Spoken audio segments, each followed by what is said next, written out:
ପିଲାମାନେ ଆଜି ସପ୍ତମ ଶ୍ରେଣୀ ସଂସ୍କୃତ ବହିର ନବମ ପାଠ କାରକ ପ୍ରୟୋଗ ବିଷୟରେ ପଢ଼ିବା। କକ୍ଷାରମ୍ଭଃ ଛାତ୍ରା ଉପବିଶନ୍ତି ଶିକ୍ଷକः ପ୍ରବିଶତି ଛାତ୍ରାः ଉତ୍ତିଷ୍ଠନ୍ତି ଶିକ୍ଷକः ଉପବିଶन्तु ଇତି वदति सर्वे उपविशन्ति। शिक्षकः छात्राः पूर्वं क्रियापदं सर्वनामपदं सर्वे जानन्ति। अद्य कारक विषये आलोचयामः। छात्राः श्रीमान् किं नाम कारकं? शिक्षकः वाक्ये क्रियापदेन सह यस्य सम्बन्धः भवति तत् कारकम्। कारकं षड्विधं। छात्रः कानि च तानि? शिक्षकः कर्ता कर्म करणं सम्प्रदानम् अपादानम् अधिकरणं च। छात्र कृपया उदाहरणद्वारा स्पष्टं करोतु। शिक्षकः अधुना चित्रं पश्यतु। ददाति इति क्रियापदम्। अत्र कः ददाति? राजा ददाति। राजा कर्ता कर्तृकारकं। कां ददाति? धेनुं ददाति। धेनुं कर्म कर्मकारकं। केन ददाति? हस्तेन ददाति। हस्तेन करणं करणकारकं। कस्मै ददाति? विप्राय ददाति। विप्राय सम्प्रदानं सम्प्रदानकारकं। कस्मात् ददाति? गोष्ठात् ददाति। गोष्ठात् अपादानं अपादानकारकं। कुत्र ददाति? गङ्गाकुले ददाति। गङ्गाकुले अधिकरणं अधिकरणकारकं। छात्रः अयोध्या इति पदस्य ददाति इति क्रियापदेन सह सम्बन्धः नास्ति। तर्हि अयोध्यायाः इति पदं किं कारकं? शिक्षकः अयोध्यायाः इति पदस्य केवलं राजा इति कर्तृपदेन सह सम्बन्धः। अतः तत्र न कारकं तत्र सम्बन्धपदम्। कारक ହେଉଛି 6 ପ୍ରକାର। कारक କେତେ ପ୍ରକାର? 6 ପ୍ରକାର। କ'ଣ କ'ଣ?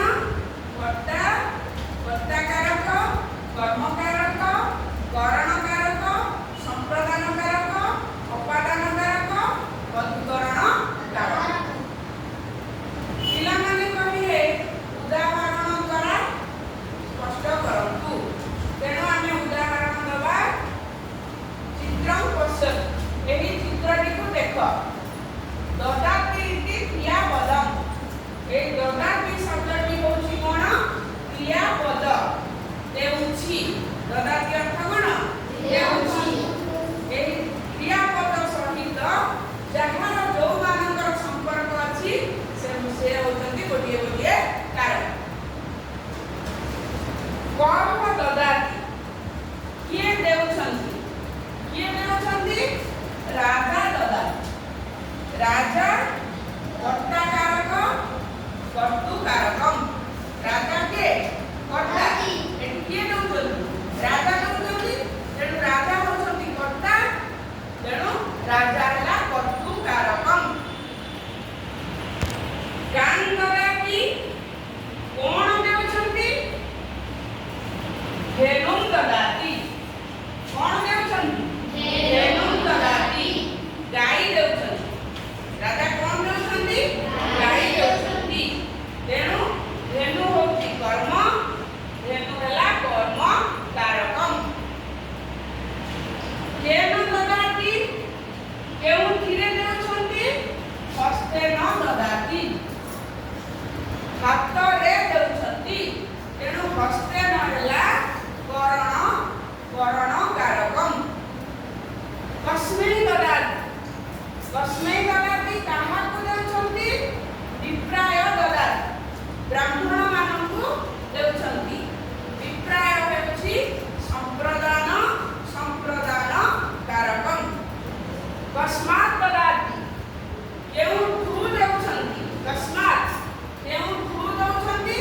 ଗୋଷ୍ଠାତ୍ ଦଦାତି। ଗୋଷ୍ଠାରୁ ଦେଉଛନ୍ତି। ତେଣୁ ଗୋଷ୍ଠାତ୍ ହେଉଛି ଅପାଦାନ ଅପାଦାନକାରକମ୍। କୁତ୍ର ଦଦାତି। କେଉଁଠି ଦେଉଛନ୍ତି? ଗଙ୍ଗା କୂଳେ ଦଦାତି। ଗଙ୍ଗା କୂଳରେ अधिकरणम अधिकरण कारकम अतः पढ़िला कि अयोध्या इति पदस्य ददाति इति क्रियापदेन सह संबंधः नास्ति। ए जो अयोध्या शब्दटी एठी अछि एहार क्रियापद सहित कौनसी संपर्क नाही। क्रियापद के ना ददाति ए ददाति सहित अयोध्यार कौनसी संपर्क नाही।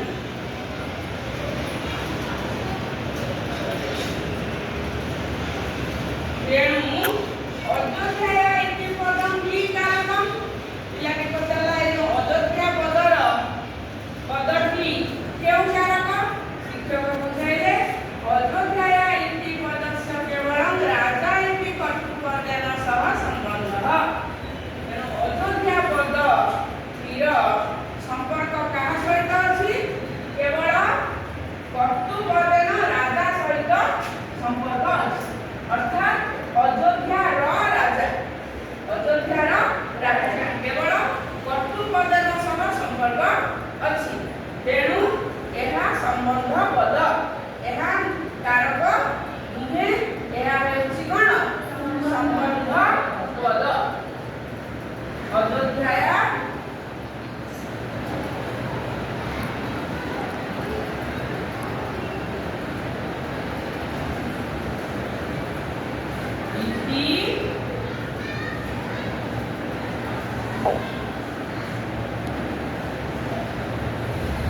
संबंधः